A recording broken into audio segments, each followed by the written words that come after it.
With Alfred Hitchcock, the subject of cinema this evening, what more natural place to start than the Chamber of Horrors at Madame Tussauds?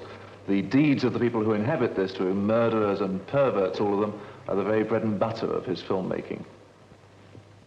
Mr. Hitchcock, when you were credit title designer back in the early 20s, did you realize, was it your ambition to become a man whose name would be associated with the macabre in films? No, not at all. The gravitation to it wasn't credit titles, because in the days of silent films we had two kinds of titles: narrative titles and spoken titles. Prior to that, I had been a designer of advertisements, which of course combined the spoken word and the illustration, and that's what the titles were. They were words with a commentary in the form of an illustration. They were rather naive and sort of oversimplified, almost juvenile in a way, because if you had a title which said George was leading a very fast life by this time, the illustration would be a candle and a flame at each end. It was your job, in fact, to add impact to the words with some kind of lettering style. Or... That's right. Mm-hmm. But then you became an assistant director and a scenario writer. Yes, well, you see, in those days there weren't producers. There were directors and what was called a scenario department, a writing department. So you had a head of a department and the writers were under him, and so were the editors. So a film went out under his supervision, overall supervision. When it came back finished, he would edit it with an assistant. And that's how I was able to get acquainted with the writers and learn script writing, which I, absorbed quite an amount of that. And then, having been a draftsman originally, when the time came to do art direction, I used to do that as well. In fact, on the same picture for several years, I used to write the script and do the production design as well. Now, according to legend, you became a director because the director who you'd been assisting would no longer work with you. Is that a fair way of describing the situation? I don't think he'd no longer work with me. He didn't want me to work with him. Why not? That was the truth. I don't know. Politics. Can I suggest to you, you were art director, and as such you obviously were thinking all the time of the shots that you expected to see taken on the set. Was it that in some ways you were breaking into his territory? Oh, I not only broke into his territory, I gave him the shots and where they should be taken. I built the set in such a way you couldn't take it from any other angle. I remember once in the picture Woman to Woman, we had a big Park Lane house, and it was the entrance hall and the reception. Now, when they came into the set, there was this grand staircase going up with a balcony on each side, and back to us was the front door. But at the top of the stairs, there was no set at all, no wall, nothing. So I said, well, how can we shoot this? They were expecting to do the conventional shot of from the door, looking up the stairs, and the balcony, and the hostess at the top, and the people going up. And I said, no, you take the shot from the top of the stairs, looking down. They said, why that? I said, because the hostess is at the top of the stairs, and everybody coming in will be seen coming through the doors, up the stairs, and be greeted in the foreground. That way, I said, you will have the set in the background for the whole sequence. And was that sort of suggestion? I was 23 then. And in fact, with no formal art training behind you, this was something... Oh yes, I've been to art school, University of London. I see. But, just the smattering of art, like just as I had a smattering of education in engineering, and that's where I learned draftsmanship and so forth. But I was, in a way, a small martinet. I said, this is where the shot is to be done, and the director was helpless. By that time, you obviously had your mind very firmly set upon becoming a director. Did you expect to... Not at all. Never occurred to me. Until the director said he didn't want me anymore, I was in a limbo for the moment until the producer said, how would you like to direct a picture? I said, it never occurred to me. I was very happy doing what I was doing. Now, skipping the next two pictures, were you described them as assignment pictures. The first picture, which is definitely in the Hitchcock style, was The Lodger, wasn't it? Yes, that's right. That picture showed a strong German influence, which I had acquired by working at the Ufer Studios, Berlin. In their heyday, that was one of the finest studios existing in Europe at the time. Tremendous technical achievements they were doing, and they made Siegfried, you know, the Nibelung and Ring, Yannings. They were working on Yanning's Last Laugh when I was there. Was it chance that your first film, this first important film, was about murder most foul and in quantity, or was that already the way you saw your career and your interest in films going? I was interested in the macabre, but I think that was an English thing, you know. English writers and literateurs have always played a great interest in crime, much more than any other country, you know. One would always read when there was a cause célèbre at the Old Bailey, the seats would be filled by famous actors and writers and so forth. So I think that grew out of one's natural interest. Incidentally, when I had finished The Lodger, and it was seen by the distributors' representatives, they thought it was so bad that it shouldn't be shown. This was because it was out of the present-day idiom of... Oh, it was, and I understand that the director that I had been working for was looking at the rushes and reported to the producer. He said, I don't know what the devil he's shooting. I don't understand a word of it. And finally came an afternoon when the big shot was coming down to verify his menial's verdict on the picture. And I remember my wife and I walked out of the studio and went for 2 hours. We found ourselves at Tower Bridge. I said, well, it must be over by now. Let's go back. Hoping, of course, this is the most suspenseful moment I've ever had, to go back and find smiling faces. It's all right, he likes it. But not a bit of it. He confirmed it, and they put the film on the shelf. Stayed on the shelf for about 2 or 3 months. And they said, well, we have an investment in this. Better take a look at it again. And they finally agreed to show it.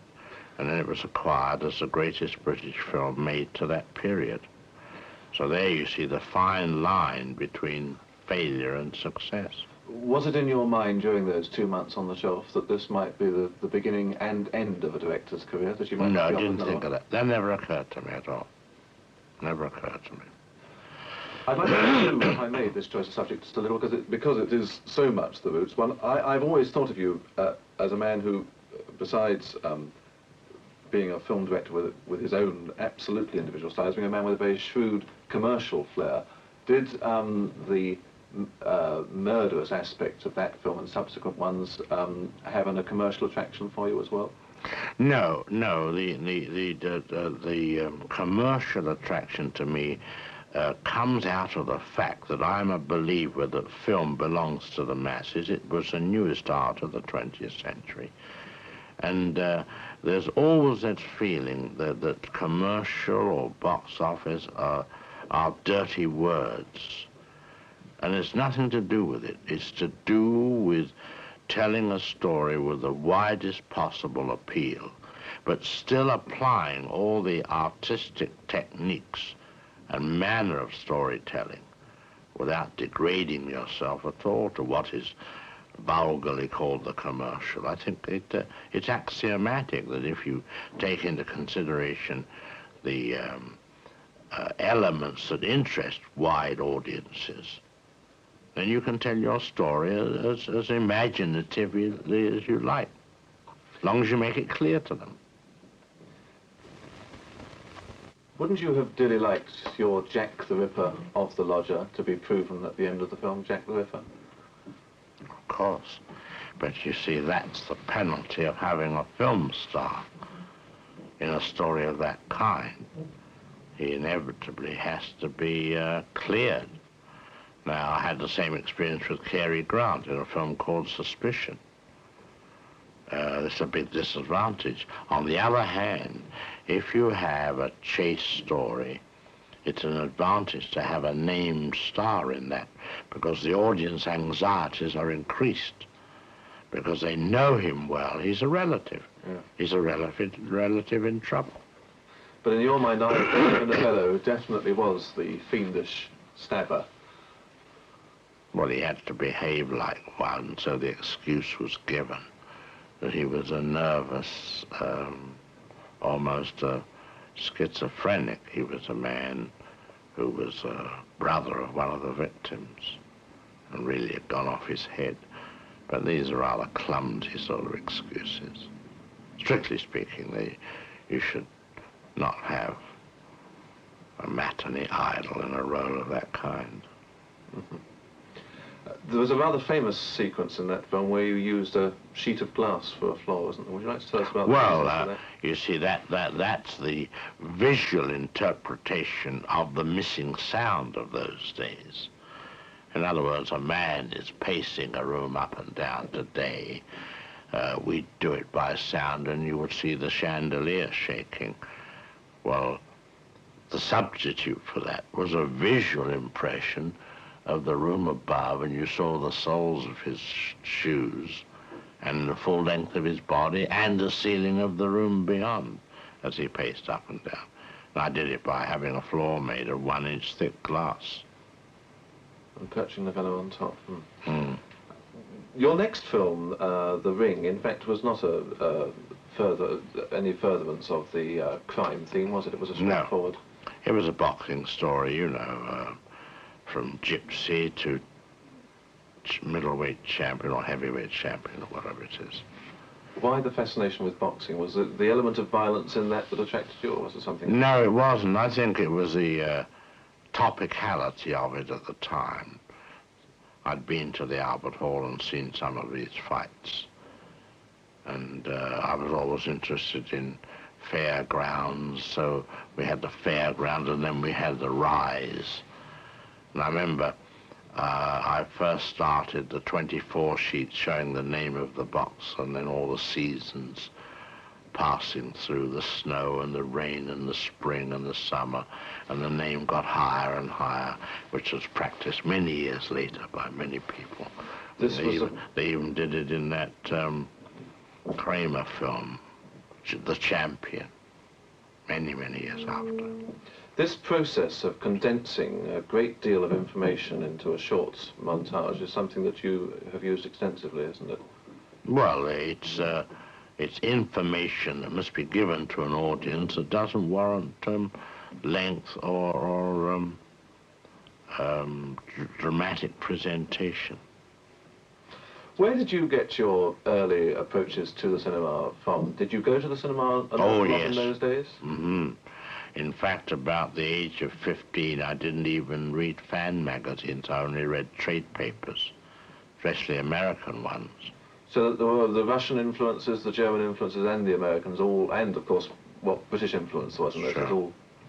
I find it rather extraordinary that the Hitchcock purists say that the 9 or 10 years before the war were very important ones of yours in England, and they say it because it was in England, and yet the publicity you received in the newspapers those days said that you directed things in the American style. Well, you have to remember that I was American trained.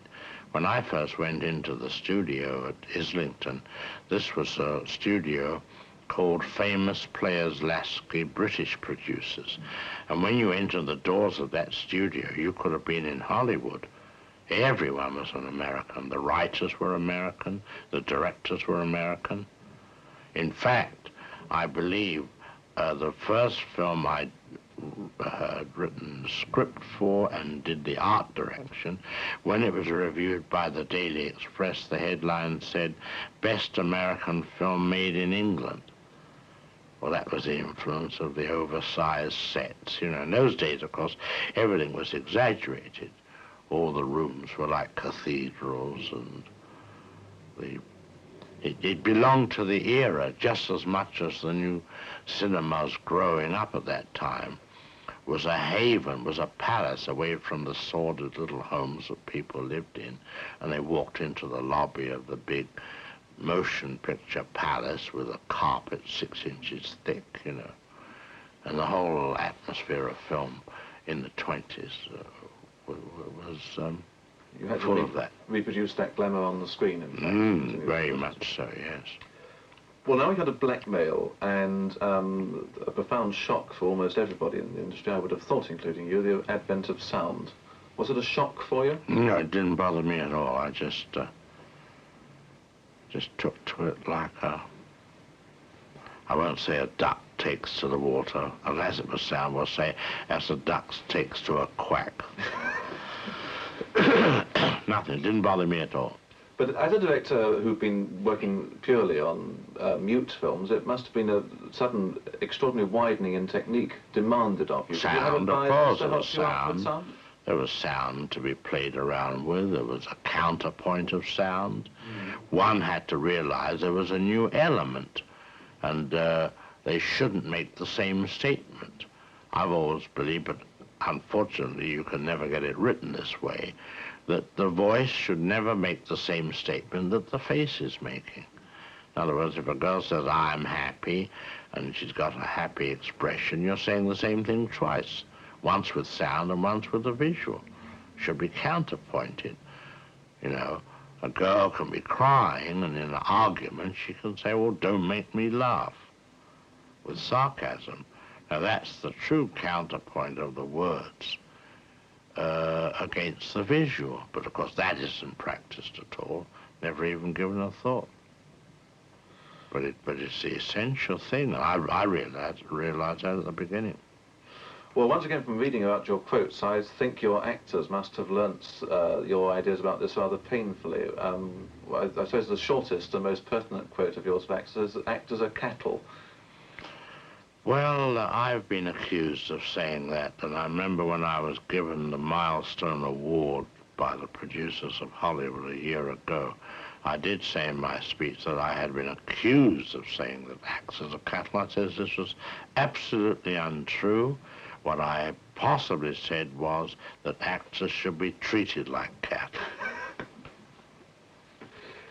Why are you so demanding and such a martinet of actors? Once again, I've read quotes of yours saying that when Kim Novak in a film came on the set, you wanted nothing on her face except a single emotion at a time.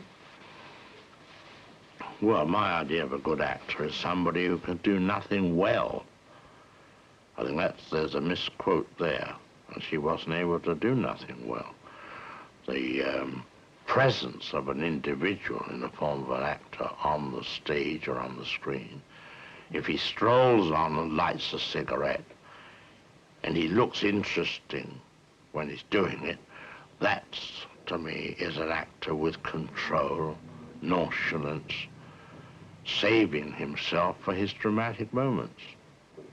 In other words, he has an idea, he doesn't explode all his gunpowder and ham it up or so forth. But the quote about them being cattle, I think, relates to their attitudes on the set, you know, that they know it all, and in a way they're children. I regard them as all as children. They're not very bright, some of them. And you pull the strings? No, I don't pull the strings. I say, well, here is the scene, you know, do it.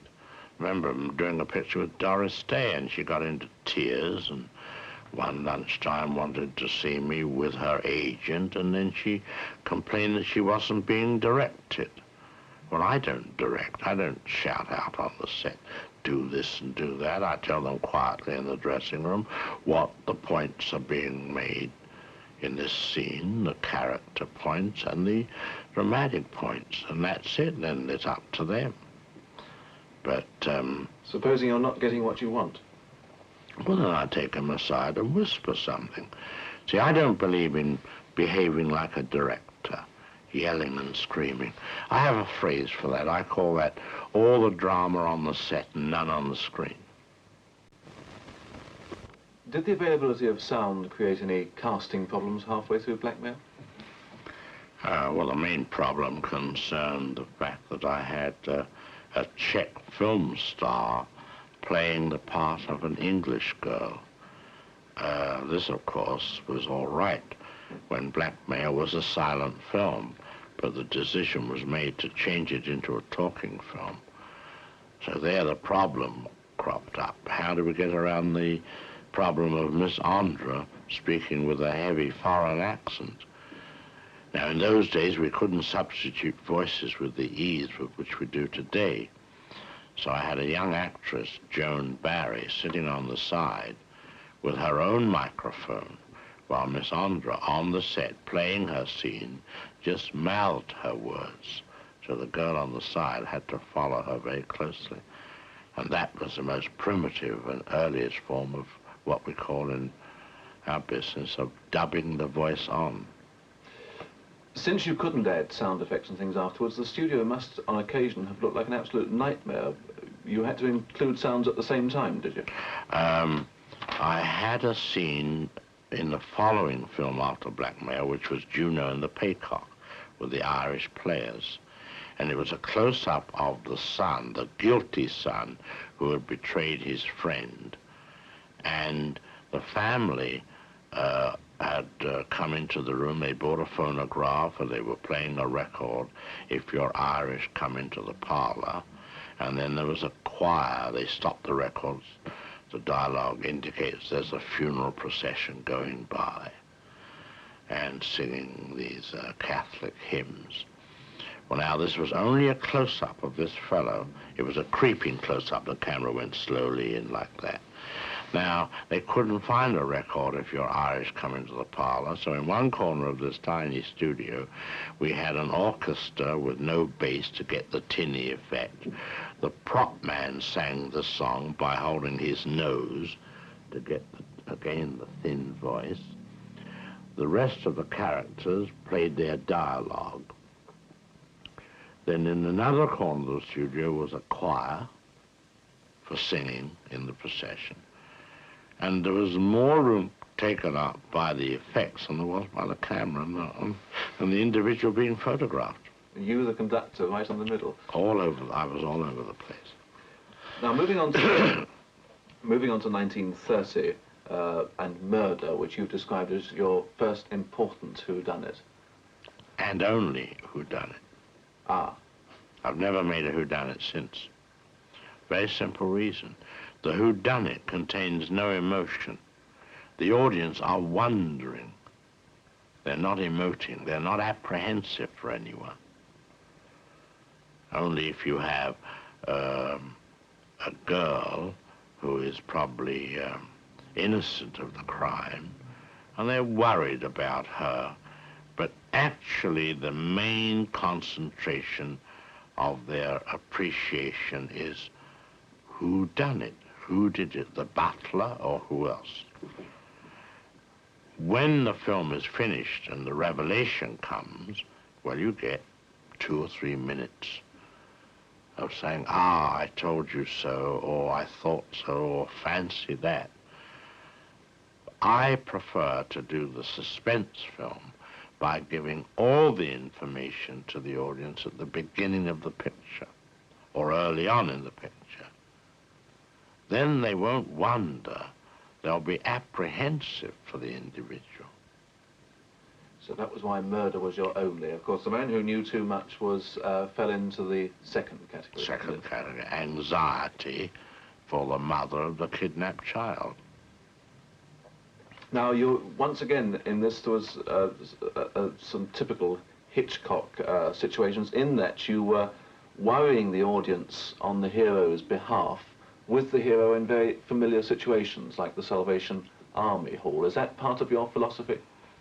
Well, the basic thing is, in order to get an audience really going along, I've always, ever since 39 Steps, taken average man and put him in bizarre situations. Cary Grant in North by Northwest, Joel McRae in Foreign Correspondent. So the audience identification is so much the stronger. That's why in the adventure story, your film star is an advantage in that respect. They worry about him. And if he's lesser known, I think the degree of anxiety is reduced. If you walk along the street, and you see an accident, the figure lying there, you know, excites your sympathy, but you give a casual glance and go on. If you took a second glance and you find it's your brother, well, you start running in circles immediately. It's a different emotion, or far deeper emotion. When you went to America, one of the things that you mourned that you'd had to leave behind in England, particularly shown in The Man Too Much, that Knew Too Much, was an illogicality. You had to become more logical later on, didn't you? You could take freedoms with the audience's consent in The Man Who Knew Too Much. That's true, but the problem in America is that the audience, whatever degree of education they have, ask questions, and they ask quite offbeat questions. I have a phrase for it. Not that I want to deprecate the American audience, or the world audience for that matter, but the phrase I use is moronic logic. And the English don't suffer from that complaint? In some respects they do. It comes under the heading of questions that are asked of their parents by children, such as, why does thunder turn the milk sour? Nobody knows what the answer is. Now, The Man Who Knew Too Much also included the Albert Hall sequence, and once again, these very famous locations crop up in your films. Do you have a particular reason for wanting to use places like that? Oh, yes, I think they're topical. The audience know about them. But what is more important, when you choose a location, it must not be a background to me. The goings-on in that location must be involved in the story. For example, orchestration is used, choral voices are used emotionally because a child has been kidnapped. So the emotion is worked through the choral group. And the assassination, which is about to take place, and we all know it, everyone knows it, they even know that when the cymbals crash, that's the time for the shot to go off. Now, all the audience are given that information long ahead of the scene. Otherwise, all the cuts to the music and to the man holding the cymbals would be meaningless. But they become very potent when the audience have all this information. That is the true métier of suspense. Now, your next film, I imagine, 1935, The 39 Steps, is one of your most fun. Yes, well, there you get average man caught up in bizarre situation in a way that he cannot extricate himself from it. Now, here we come up against the, shall we say, a structural problem story-wise. When a man is chasing a spy and the spies are chasing him, the inevitable moronic logic is applied. They say, why doesn't he go to the police? Well, in order to prevent that, you get him involved or accused of a murder at the same time. So you answer those morons immediately by putting him in a position that he can't go to the police. Same applied to Cary Grant in North by Northwest. He's found with a hand holding a knife in an assassination in the United Nations. And immediately all eyes are on him, and he's on the run. He drops the knife and runs. Now, this happens because he's in friendly territory.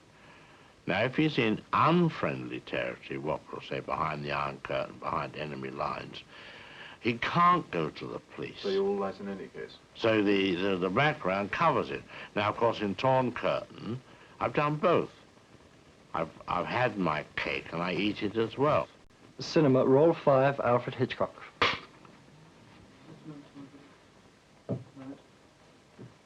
You talk about more on logic. The audience do have a right, of course, to question the motivations of your films, don't they? I think they have every right, even to the degree where they have a right to ask for their money back. We wouldn't encourage them to do so. No, I don't think so. You were saying that your hero in your new film, Torn Curtain, doesn't, in fact, have this problem with the police because he's against them in any case. He's behind the Iron Curtain, so he's in danger already by being, how should we say, in an area where every hand could be turned against him. But we also have the killing as well, so we not only have him in enemy territory, but we have him accused of a murder at the same time.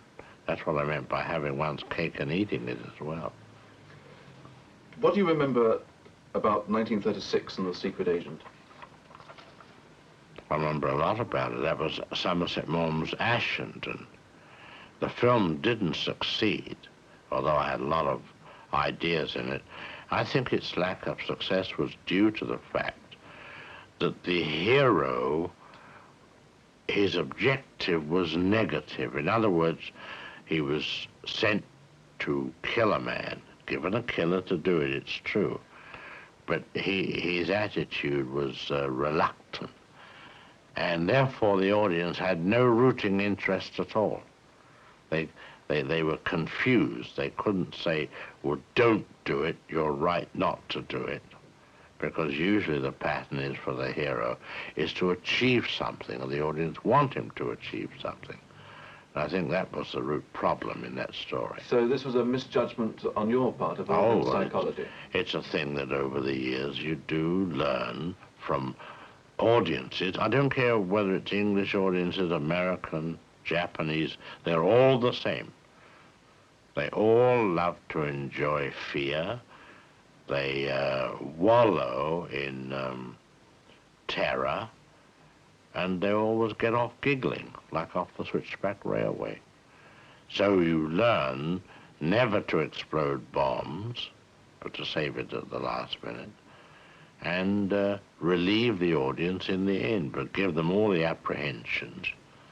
In Sabotage, in Sabotage, in fact, you did explode the bomb, which was once again... Big mistake, because you've had this poor audience in agony for the safety of a small boy, and even telling them that a bomb will go off at 1 o'clock and then taking it to 3 minutes past 1, then blowing it up. I remember at the time I was at the press show, and one rather important critic almost rushed at me with raised fists for doing that to her, because she said she had a 5-year-old boy at the time. I think the boy is now a journalist in Fleet Street. Did you at that time realize at that press show that you had made a mistake, or did it take a while for these Took a while. to sink in? Took a while. Now, the thing we remember about Young and Innocent is a very, very long, very, very slow track into a twitching eye. Well, this is another variation of letting the audience in on something. In this situation, you have a young girl with a hobo, a tramp, you see, and he's the only man who could identify this murderer. And all they know is that he has St. Vitus dance in the eyes. And she manages to get him some good clothes, and they go into this large seaside hotel where there's a thé dansant being held. And they dance a bit, and then they sit at the table, and the old boy said, well, this is idiotic, in a big room like this, trying to find a man who has twitching eyes. And at that moment, I take the camera high up into the lobby of the hotel and do the longest dolly shot through the lobby, through the ballroom, through the dancers, through a minstrel black-faced band, right through the band to the drummer, to his head, and right to his eyes. And the moment the camera arrives there, they blink. And the moment you do that, you go back to the young couple. So the audience now knows the young couple are still lost. Now you said to the audience, you know where he is. How do you think these two are going to find him? And the rest of it was the processes by which they discovered him. And then moving on to the last film, which is in our canvas today, The Lady Vanishes. And shortly after The Lady Vanished, Alfred Hitchcock did as well, to Hollywood. Well, that was the next step, you know. Why do you think that film was so successful, and why do you think it drew Hollywood's attention? Lady Vanishes? Yes.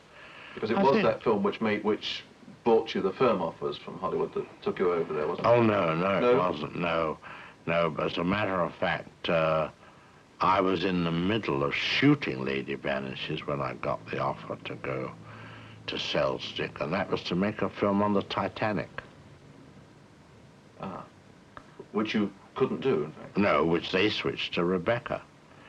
Oh, no, the offer came a long time before. I believe The Lady Vanishes, you regard as a variation on the theme of an old chestnut story about an English lady in Paris in the 1880s. Oh, that's the old legend. I mean, Alexander Woollcott has it in his book, While Rome Burns. It took place around the time of the Great Paris Exposition, about 1880 or something, when they built the Eiffel Tower. And a mother and daughter arrived in Paris from India. The mother was taken ill, and doctor examined her and so forth. They sent the daughter off to get some medicine. Of course, there was only horse vehicles in those days, so it took 4 hours for the girl to go across Paris and bring back this particular medicine. When she came to the desk and said, "How's my mother?" they said, "What mother?" They disowned the mother. She said, "Well, she's in room so-and-so."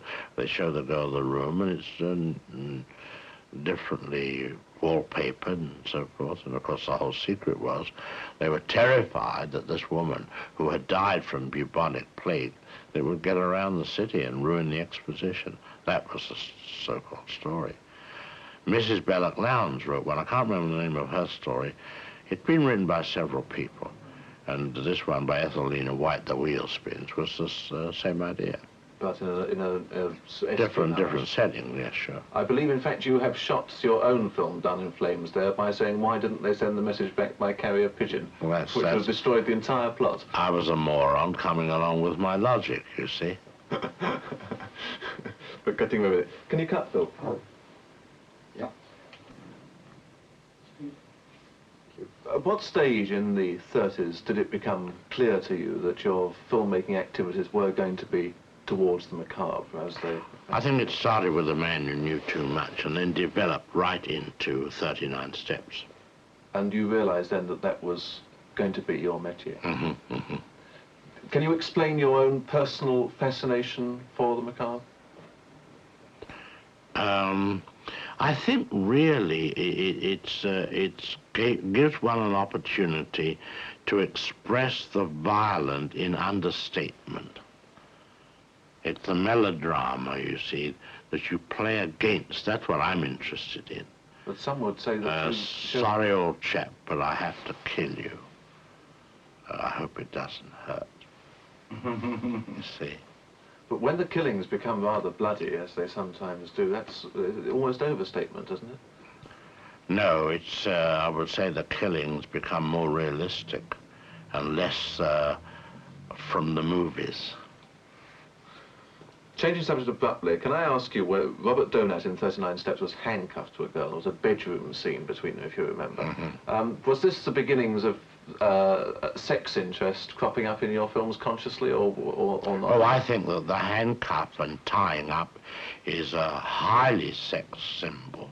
If you'll notice, always newspapers photograph criminals being taken away in handcuffs. We used to read years ago of undergraduates at the college tying themselves to bedposts and all that sort of thing. I think it's highly sexual, the handcuff. One final question. You've given a lot of audiences shocks sitting in the stalls. You've frightened me to death with Psycho. What frightens you? Policemen. Why? I don't know. I'm scared of policemen. That's why I won't drive a car. If I don't drive a car, I can't get a ticket. Can't bear the suspense of waiting for the result of a ticket or a summons. I'm really quite distressed about it. But you're very serious. Yeah, I'm really absolutely serious about that, yes. I'm a very shy, mild, inoffensive individual